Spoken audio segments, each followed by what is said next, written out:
Yeah, so yung mga gusto po sumayaw, pwede kayo sumayaw. Basta make sure you are going to wear the same clothes to be paired with them. Meron po ba mag-volunteer? Babahag, ha?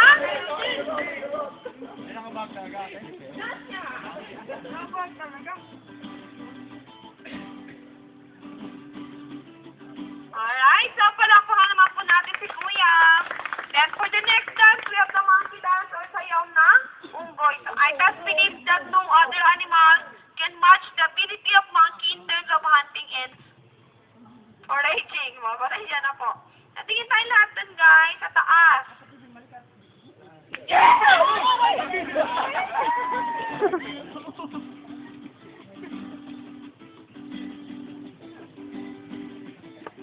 Alright, so ayan po yung highlight ng sayaw nila. Wala masyadong titingala, guys, ha? Baka iba yung makita nyo dyan. Okay, so palakpakan po natin si Kuya. And for the last and final dance, it's no longer a form of animal dance, rather it is a form of war dance or pagbabayani dance. So whenever misunderstanding arise, they send their young men into battle. But before sending them, they perform this dance to ask guidance to their god, called Apo na Malyari. And for their tribe, for the best dancer will be the best fighter or leader. So everyone, once again, we have here the war dance.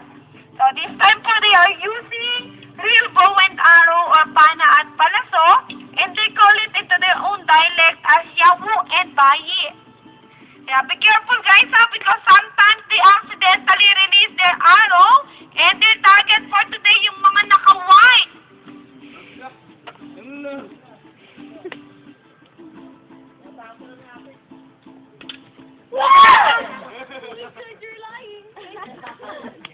Alright, so that's the end of this short but really cool presentation. Okay, let's give them a round of applause. Okay, so by the way po yung mga gusto magbigay